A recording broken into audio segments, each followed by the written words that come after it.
we start with the injuries, please? Well, as the long-term absentees, obviously Darren Gibson, Aruna Kone and Brian Oviedo, Lassina Traore, that he got injured in the warm-up in the game against Chelsea. Today we're going to find out exactly what route are we going down in terms of the best possible treatment. We've been talking with his parent club, and we're going to decide what's the best way to approach the injury. And Phil Jagielka, that he's felt his hamstring a little bit over the last 2 days, is going to be missing the game at the weekend, and obviously he's going to be missing from being available for England. So I don't think it's going to be a long-term injury, but Phil is going to be missing for a couple of weeks. Any news on Alcaraz and Lukaku? Yes, they're both fine. Romelu has been training really, really well in the last 10 days, I would say. Obviously, he wasn't available for the Chelsea game, but even then, I think he could have made that squad.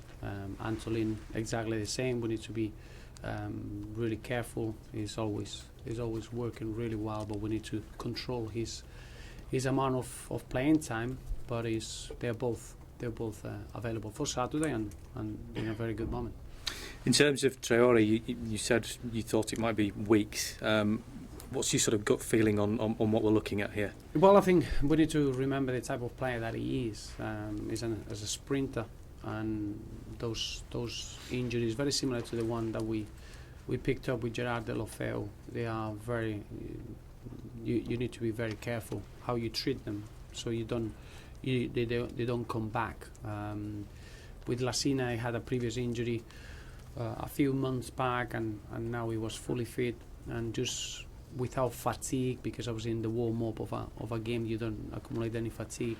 That injury is a little bit of a worry that we need to make sure that we treat well. So as I mentioned, it's important that we work together with Monaco and we get the best possible treatment for the short term and for the long term. It was an incident trying to strike the ball, which is quite unusual for that sort of injury. So we need to be careful that we get the right treatment. Clearly, it's probably fair to say that goals have been a little bit of a problem in the last few weeks. So you must be very relieved to have Lukaku back. Yeah, well, no, I think Romelu's had a terrific season. He's got a big role to play in our squad, and you don't want players missing. I think the team has responded really well in his absence. I know it's easy to see that we had a very difficult month in terms of the games that we faced. We haven't been able to play at home the full fixture after the Crystal Palace been postponed. We only played one game at home, and the opportunities that we had in the games, we haven't been able to hit the back of the net. But I don't think that's down to individuals. I think as a team we're getting stronger, we're getting better in every game. I thought the performances that we had away from home, they're very, very encouraging going to the final third of the season, and it's great to have every player back. But I do think that as a team we grow in, and we haven't been able to get the results that probably the team deserved. But that's that final step that we need to work on, making sure that we can get the results that the performances deserve.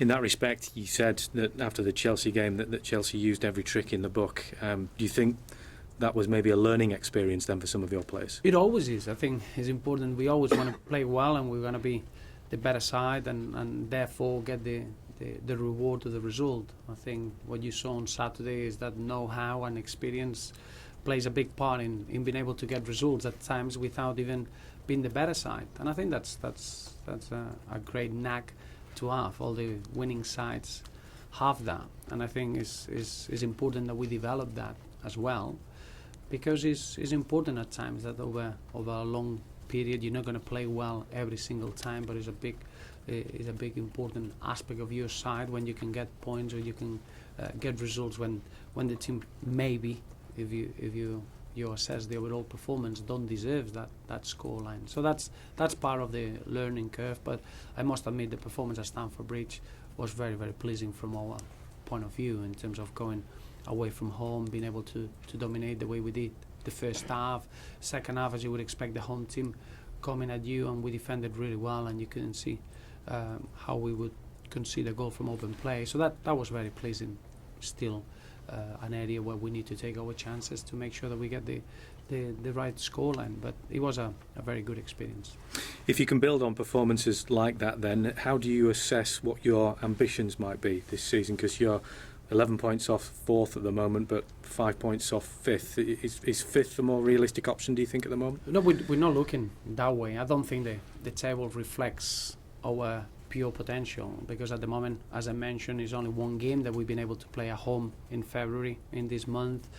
We had a few good performances that they had no reward, and that balances up in the course of the season. So I do feel that we are in a very good position now going to the final 12 games. Remember that we got a game on hand. All those small margins matter on the table, but I'm really excited about March. Is a very important month for us. We're still involved.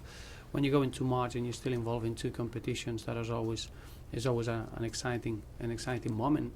And I would say that the performance at Chelsea and the performance against Spurs, I think they set the squad perfectly well to go into the final third of the season. So to answer your question, the only focus we have is to get as many points as we can from now till the end, and make sure that when we finish the season, we are where our potential deserves to be. It never gets any easier though, does it? Because now you face a side that have really suddenly started to come into form.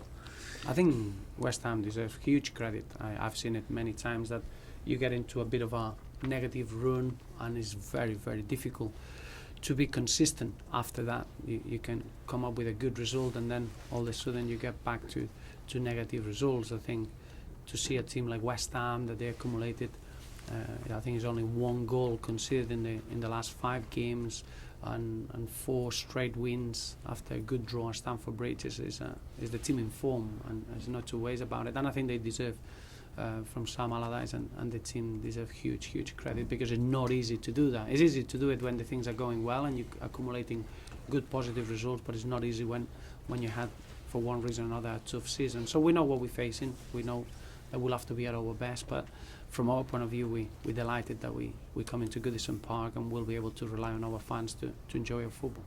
Just finally from me, the International Rules Board are meeting this weekend. I think you've already discussed the idea of whether or not there should be changes to penalties and red cards and what have you, but one of the other issues that's going around is the idea of video technology, possibly for fourth officials. We've already got goal line technology in this country now. Is that another step that you think is a good idea or not?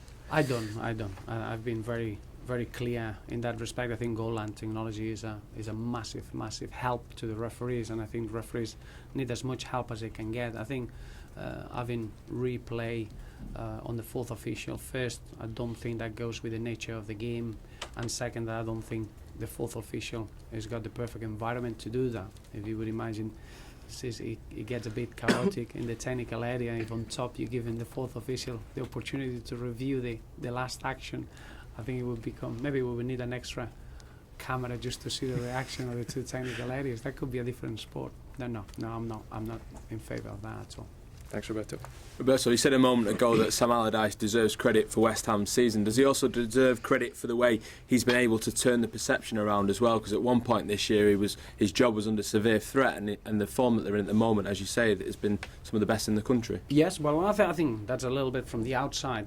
In the outside is always the perception that a team that is having bad results it could end up with a manager losing the job. I don't think any manager worries about that. I think the manager always worries about what's next, what can be done to improve the performance of the side and the results. And I think they've shown that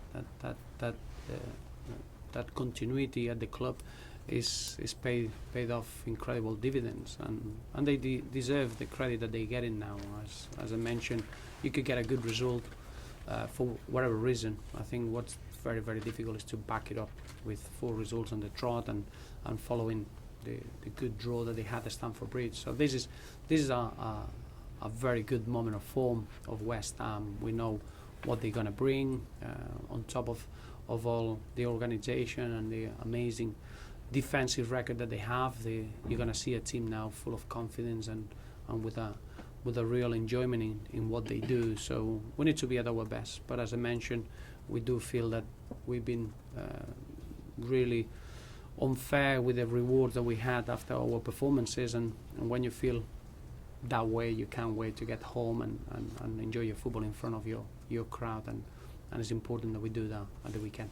So you want to take your frustrations out from those results this weekend then? You do, yeah. It's one of those situations that you feel a bit vulnerable as a team. You need a bit of a warm feeling, and we get that at Goodison. And the team is desperate to keep performing well, but desperate to get the game to give us something back. And I think the players deserve that more than anyone. But our fans, they've been terrific on the road, but we can't wait to get at Goodison and get what the team deserves. Just on Romelu Lukaku, do you think your end to the season as a team and his end to the season, his personal form, will that be key to whether he stays here or not beyond the end of the season? Well, I'm not bothered about that. What I'm really excited is about seeing Romelu, that this has been the most demanding season personally in his career. Remember, he's still a young man, but a young man that he's been reaching targets. And when he arrived at Chelsea as a young man, he had to go out on loan, and he became a very important player in the league, being able to score goals, being able to be important. This season has been on top of that, being able to play 90 minutes, being able to lead the line, being able to take instructions, and that's demanding. I think from a physical point of view, the injury is coming in a good moment. It's given him a bit of a break. It's refreshed him, and he's desperate now. If you see him in training, you see exactly the same desire that we saw on Romelu when he came the first week in training, and that's exciting. I can't wait to see Romelu performing in the next 10 weeks and being able to see the best of all the good work that he's put in this season, that I feel that as a player is going into the next level now. So you think his future and everything else that can wait till the summer, then it's more a focus on his football from now to the end of the campaign? It is. Remember that there is a major event after that, which is the World Cup, and all those aspects are very, very important in future decisions. I think we always showed as a football club that the only thing we're interested is on Romelu's development, Romelu's enjoying his football, and there's where we get the rewards of an outstanding footballer, that he can really make the difference in the front line. So it's a perfect relationship, and we want that to continue in any season. The most important part is the final third, and the final 10 weeks is where you can control the small margins to win things or to finish as high as you can in the table. And clearly you need the players to enjoy their football and be focused on what's in front of us. And Romelu is in the perfect frame of mind to be as good as he's been in this period. On a wider note, what have you made of the Premier League side's performances in the Champions League over the course of the last couple of weeks? There's been quite a lot said about whether that's a statement about the league or not, or whether it's just individual matches. Yeah, I think it's a very interesting debate. It always happens the same. We tend to try to find out, sometimes it's what interests us, to what conclusions you can get. I think it's impossible to analyse or assess different leagues around the Europe, depending on what the teams do in the competitions. First, because they are very, very much specific games that it depends on the moments of form of the teams. It's only a small part of that league. It's fair to say you're looking at the German league, that I admire the way that it's structured, the way that the clubs are allowed to grow, and they've got good setups. And you've seen, apart from Bayern de Munich, they really find it very, very difficult. You're looking at Spain, the three teams in Spain, they've done really, really well. We all know that the rest of the league is not at that level. Obviously, from our point of view, the teams that they represent, the Barclays Premier League, probably we haven't reached our best level, but we all looking forward to that second leg to make sure that we can get through as many teams as we can. I think it's an interesting debate, and it's going to give you only the results that you're looking for, really. Thank you. Roberto, just go back to Traore. You say you're talking to Monaco. Is there any danger that loan deal will be brought to an end early because of his injuries? Well, it would depend a little bit to the length of time that he needs to recover. We're going to find out over the next couple of days what's the treatment route that we're going to go down. But obviously the relationship with Monaco is very, very good, and you get to a point that you want the best for the player now. We need to make sure that he gets the right treatment, and then depending how long that's going to be, if it's only a matter of 3-4 weeks, clearly we want Lassina to be here until the end. If it's going to be anything longer than 2-3 months, clearly the loan period is over. So it's going to depend how the conversations go today, but the only thing we focus in now is to make sure that Lassina gets the right treatment to be able to perform in the manner that he showed against Swansea, and when he does that, is a footballer that can be very important. I know with the Delafeu. Make this the last one, and then just two from Telly next. Okay. Just on England, and if I can talk about, without Phil obviously not being there, you could have some players named in that squad. Yeah. There's some talk about possibly Gareth Barry being recalled. Now there seems to be a trend for younger players being put in the squad. What if Gareth were to get a recall? What would that mean in terms of his quality? What does he bring to a squad like that at his age?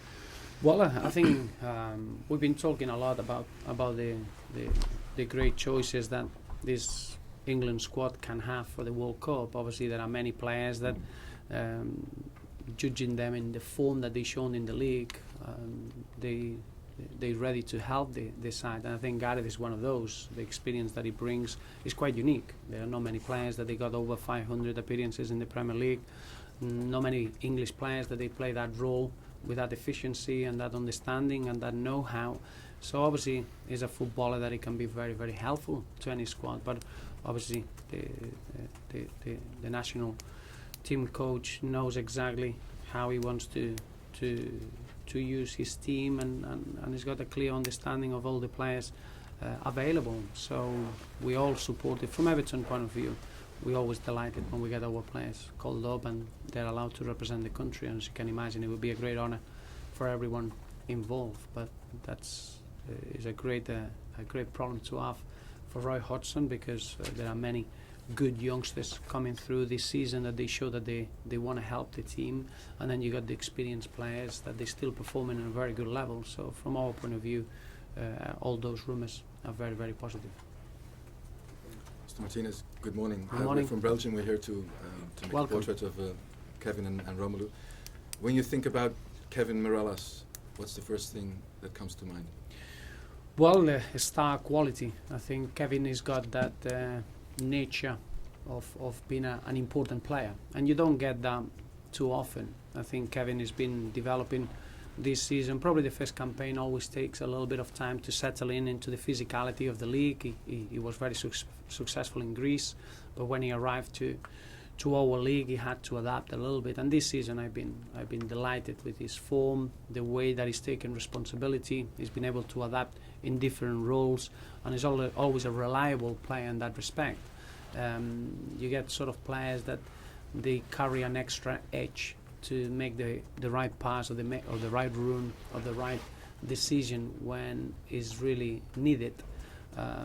His winning goal against Aston Villa from a free kick, it would show you that. What I'm trying to say, he's got that star quality as a footballer. He's still a young man in football terms, and his development is going along with the development of the squad. So delighted with his attitude and his performances this season. About Romelu, what strikes you the most when he came here? Is it desire, focus? Well, Romelu, I think when you see him as a player, you get a little bit of you build a perception of a target man, a strong man, that he is good with the back to play, and you feel that that's the type of player that he is, and you get such a shock when you speak to him about football. He's a very, very intelligent man, that he wants to understand the game. It goes down to detail on how to break teams down. I've been very, very impressed with the way he approaches the game. Then on top of that, he's someone that he can do anything. He's good in the box, obviously, as a number 9. He attacks the ball well. He's a good finisher. He can use the counter-attack with his power and his pace and his ball control.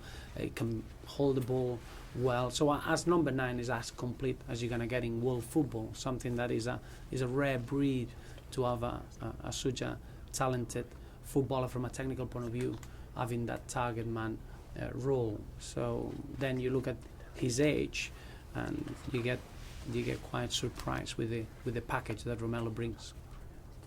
Perfect. Thank you very much. and Pleasure. goodbye. Thank you.